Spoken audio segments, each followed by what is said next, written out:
Let's start with the issues in the Nigerian police force as it affects the former head of the intelligence response team, Abba Kyari. Mr. Falana, you've seen the steps taken by the police hierarchy since Sunday. Are you satisfied that that's the right move to take in the circumstance?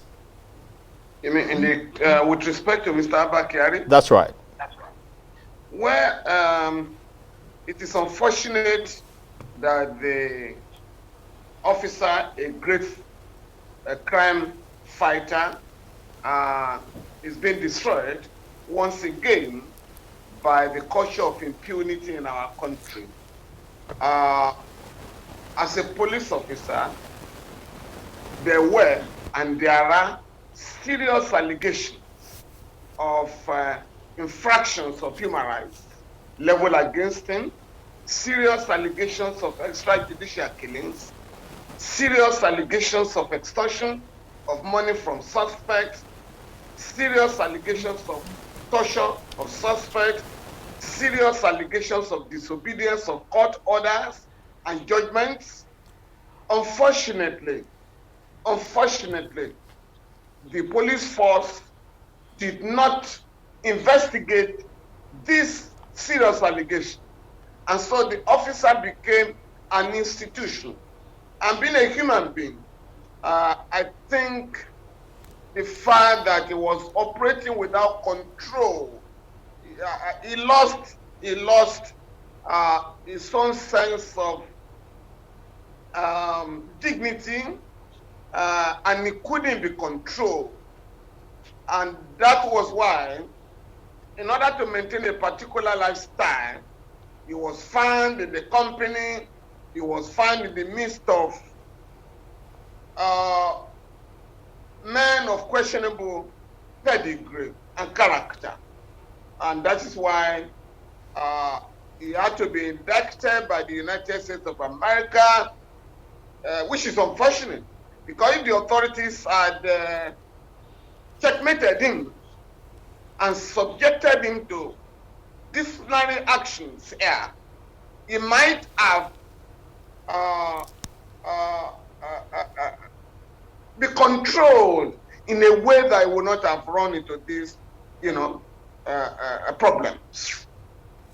Mr. Falana, one other thing that comes up here is the fact that Abba Kyari is a product of a system. He comes out of a system. What does this say about the Nigerian police system? We're just talking earlier during the newspaper review, and it's being established that even from the police college, police officers are practically baptized, so to speak, into corruption by being asked to pay for items that the federal government has already paid for them to have this training, and then it becomes impossible for them to be able to do anything other than what they were already ushered into. Speak to us about the police system in itself. There is no way you can separate the police force from the Nigerian society. Once a government operates in an atmosphere of grand impunity, official impunity, this is the price to pay for it. Activities of political parties are conducted in an atmosphere of impunity, detention of suspects and arrest in an atmosphere of impunity, abduction of suspects, and so on and so forth. So what do you expect? So the police force itself currently operates in a country where the government of the day does not really check the excesses of public officers.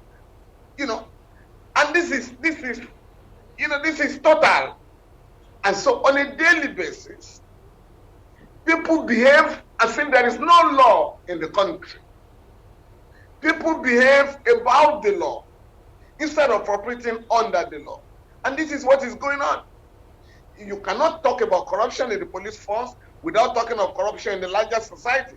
And it takes two to tango. Nigerians believing that There is no sanction for impunity. Bribe police officials, there are police officers who trade in the liberty of Nigerians. They just go on the road, arrest people, take them to the station, particularly the poor, and extort money from them. This is reported to the authorities, and nothing is done. Nothing is done.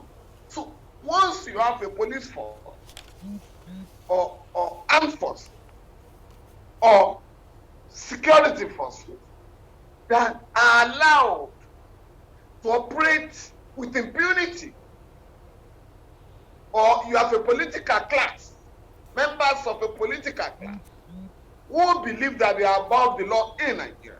So what has happened over the years is that we now farm out, the practice of arresting and persecuting those who are above the law in Nigeria, abroad. That's what is going on.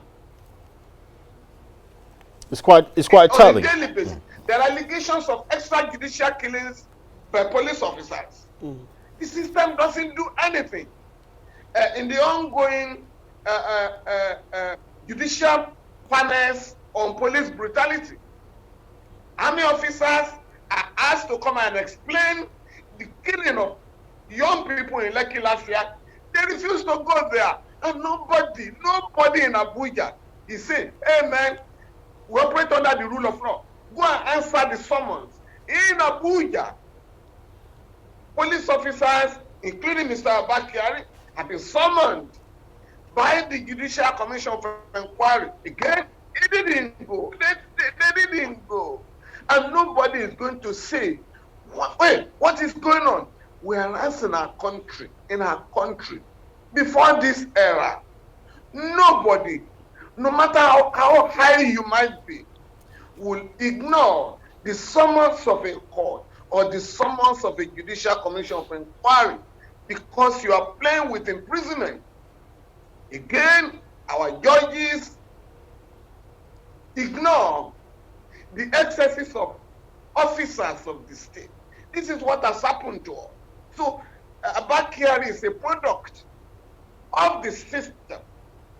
Is paying dearly for lack of discipline in Nigeria. Otherwise, long before now, it would have been restrained by the system from, running into this kind of very embarrassing problem. I mean, if officers in those days, officers or the police force would not have allowed one of his own to become a celebrity, going around in parties where criminal elements are committing offenses in your presence, defacing the naira in your presence without any arrest made.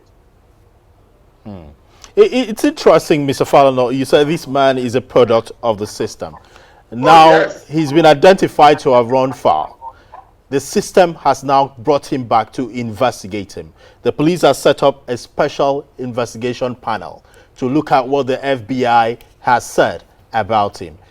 Should anybody expect anything thorough or anything, out of this investigation at the end of the day? You see, to put an end and close this ugly chapter, the investigation must go beyond the indictment by the FBI. Because I'm aware, and there are not less than 5 lawyers that have informed me that they have sent their own petitions to Abuja. Once again, these were petitions that have been ignored, including petitions relating to court judgments. They are sending them to Abuja. So the police force will have to look at all the allegations. There's no way you can limit the investigation to the indictment by the FBI. If you do that, you are just simply parading the country as a neo-colonial, your state, your government as a colonial one. That you can only respond to complaints from abroad and not complaints from your own citizens who claim to be victims of police brutality. Now, should... But it is in order, at least to distance the country, to distance the police force from the alleged activities of the officer. It has to be investigated locally. And as I said last week, it cannot just be handed over to the Americans. We operate under the rule of law, whether the government likes it or not. There is an Extradition Act in place which requires that countries like the United States of America, with which Nigeria, has entered into treaties, right? There are procedures to be followed. If you want a criminal suspect, either in Nigeria or in the United States of America. By the way, the treaty between Nigeria and the United States on extradition was entered into in 1935 under the British colonial regime. But between then and now, dozens of citizens have been extradited to the United States of America. Some have been abducted and thrown to the United States. But not a single American or a single criminal suspect in America has been brought to trial in Nigeria. Mr. Falana, you have talked about, how the judicial panel of inquiry has been ignored by even Abba Kyari himself, making a show of these kind of investigations, making them look, giving the impression that they are inconsequential. What is your confidence that this four-man panel set up by the police commission will do its due diligence, and what confidence do you have in the outcome of this panel? And this is a case of our country responding to pressure from abroad. It's going to be extremely difficult for the police force to give him a clean bill of health, having regards to the evidence available, and even his own statement in response to the allegation when it was first, when the facts were beginning to emerge. I'm sure the officer didn't know, he didn't examine, or he didn't imagine the level of evidence, the amount of evidence at the disposal of the American, the FBI. So the facts are clear, the evidence is available even online, and so it's for the officers to confirm or dispute the allegations of the Americans, and the law will have to take its course. Even if he's given a clean bill of health, there is a warrant of arrest that has been issued by a district court in America, again, which has to be processed by the Office of the Attorney General. All right, Mr. Falana, you've said that extradition must follow its due process. But as we go into the broader context of extradition, I just want us to conclude on this Abba Kyari before we take on that issue. If in the event the SIP, that's a special investigation panel set up by the police, finds Abba Kyari culpable of the allegations made by the FBI, can he just be surrendered to the U.S. authorities? We have conditions of service for the police force. We have sanctions stipulated, to be meted out to anybody found, or liable. And I'm sure the law will take its course. He's going to be given all the opportunity to defend himself against these allegations. But this is an administrative inquiry, at the end of which it will be recommended either for sanctions or commendation. I mean, the authorities believe that he has behaved within the ambit of the law and the ambit of police, regulations. So, but we cannot preempt in advance what the result of the inquiry will be, because that will also be prejudicial to the officer who is presumed innocent until the contrary is proved. All right, Mr. Falana, let's shift gears a little bit and talk about self-determination in Nigeria. And you have been following this, I'm certain, and you have seen just government's response to Nnamdi Kanu, IPOB, and then Igboho. That's Sunday Adeyemo, popularly known as Igboho, the incidents of extradition from other countries to Nigeria. The processes, but let's begin first with the self-determination that these set of people are asking for. First of all, let's start from, is it a crime?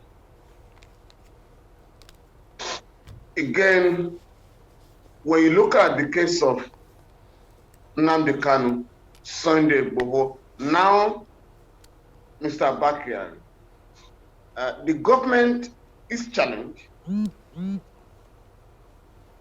The print and electronic media in Nigeria are challenged for all of us to insist on equality before the law. Equals must be treated equally, while unequals must be treated unequally. When Nnamdi Kanu was abducted from Kenya, regardless of the gravity of the allegations against him, and in particular, the fact that he jumped bail from while he was being tried in the Federal High Court, I insisted that he extradited. My position was that the federal government ought to have submitted an extradition request to Kenya, which should have been processed in a magistrate court in Nairobi, right? And then at the end of the day, if the court ruled that he had to be extradited to Nigeria, that would have been done. In the case of Sunday Adeyemo, again, I maintain the same position, that Nigeria will have to submit an extradition request to Benin Republic. Because Nigeria just wanted, put down a plane, bring him. No. And the authorities in Benin Republic told the government, made it clear to the government, we operate under the rule of law here. We are going to go through the gamut of our own legal system. And it is this same position that I'm maintaining in the case of Mr. Abba Kyari, notwithstanding the allegations leveled against him, notwithstanding the alleged indictment by a district court in America. The United States government will have to submit an extradition request, which has to be filed at the Federal High Court by the Office of the Attorney General. So we must be civilized. We must follow the rule of law. We must follow our own domestic law. We must follow our obligations under international law, so that our citizens and foreigners in our country will be assured that this is a country that operates under the rule of law. I can tell you, I have fundamental disagreements with the campaign for the breakup of the country by Mr. Kanu and Sunday Igboho. At the same time, I must insist that they be proceeded against under the law, so that the government itself does not play into the hands of criminal suspects. Because once you do not respect their rights, then that is a problem. Mr. Falana, does their right include, their desire to not to be part of the country Nigeria anymore, if they choose to? Well, anybody can make any demand. Members of the ruling class are making separatist demands every day. When you demand that the presidency should come to the South, that is a separatist demand by Southern governors. Or when the president ordered the Attorney General, go and look for grazing routes all over the country, so that we can move cattle from the north to the south. That is a separatist agenda, because there was no time in the history of Nigeria when, you had such grazing routes in the 36 states of the country. Or when you are told, there are a lot of, appointments are made in a way that the diversity of the country is challenged. So when young people are also misled by the dividend impera tactics, the divide and rule tactics of the ruling class, a problem arises. In a country where the government has had cause to negotiate with terrorists, I have insisted some of these young men and women who are calling for their own countries or their own republics should be made to realize that this country, that the corporate existence of Nigeria will guarantee for them justice and fair play, and that the problems you are raising can be addressed by the government. And for me, that is the way forward, so that we can stop killings, reckless killings on the side of the alleged, so-called government and the government. We fought a civil war in this country. In which school in Nigeria, in which college in Nigeria are young people educated about the Civil War, the effects of the Civil War, the number of people that were lost during the Civil War? Nobody is taught anything about the crisis of 1966 that snowballed into the Civil War. So it is not unusual for young men and women to then embrace the agitation for the balkanization of the country. But when that occurs, the government has a duty to nip the thing in the bud and ensure that everybody is made to repose confidence in the corporate existence of Nigeria. But we must build a country where there will be political justice, economic justice, social justice. That's an important point, Mr. Falana. But I also want you to explain to us the legal relevance of some of the protocols Nigeria has entered into as a country. For instance, the African Charter on People's Human and People's Rights, Article 20, Sub 1, talks about peoples having the unquestionable and inalienable right to self-determination.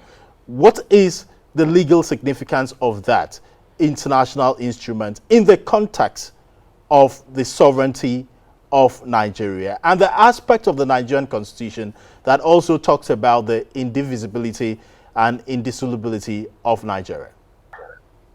Well, if you look at Article 20 of the African Charter, which provides that, or which guarantees the right to self-determination. Of course, I can tell you, it does not say that individuals have the right to self-determination. It's talking of a people, a collective. If you look at the African Charter, it's human and people's rights. There are human rights like right to liberty, right to freedom of expression, right to freedom of movement. But we also have people's rights, collective rights. Right vested in a people. But again, you can't look at Article 20 in isolation. Article 21, in fact, goes to provide that in every African country, the natural resources of the country shall be exploited in the collective interest of the people. And in no way, on no ground, shall a people be deprived of, their commonwealth? The provision, Article 21 also says that local and foreign exploiters will not be allowed to corner the resources of a country. Article 13 of the African Charter provides that every individual shall participate directly or indirectly in the government of his country. the government of a country does not respect these rights, right to resource control and participation in your government, and the people now decide, to say, oh, we want our own republic. The government has a duty. Oh, come. What happened? Your resources, the resources of the country, have been equitably distributed. What are you talking about? Because Section 16 of the Nigerian Constitution provides that the resources of our country shall be harnessed by the government and distributed to promote the happiness of our people. It says the resources of the country shall not be handed over to a few people or a group. Now, if these provisions are being violated by the government, in other words, you are giving oil blocks to a few individuals and they become instant billionaires. The area of the country where the oil resources, where gas resources are exploited, are poor, the environment is degrading or degraded. You provoke young people in that region, the Niger Delta region, to take up arms. And it has happened in the history of our country before the government decided to give amnesty. I was defending some of them in the court. And we made it clear to the government, this is not a strictly criminal legal case. Of course, the government initially thought we were trying to satisfy, our clients. But at the end of the day, the government had to contact us. Oh, we can't win this case. Can we negotiate? And that was what happened in the case of the Niger Delta. So if young people who are out of job, who are unemployed, who are disenchanted, who are frustrated with the system, who are frustrated with a system put in place by members of the ruling class from all sections of the country. All sections of the country, representing all religious groups in the country. Now, young people who are now questioning the government for excluding them from the affairs of our country, for sending them to the unemployment market, for destroying their dreams. What do? Is to sit down with them and convince them that they have a stake in the country, that this country belongs to all the people of the country. And so, no individual. Yes, you may have your right to say, I want my own republic, but you must also recognize the right of others who say, we continue to believe in Nigeria. So, nobody should use force to attack anybody. But if you resort to the use of force, you are taking a risk. Because that means you are confronting the Nigerian state frontally. All right, Mr. Falana. There's a consequence for it. Thanks for checking out SYMFONI on YouTube. Please be sure to subscribe and like our videos for updates.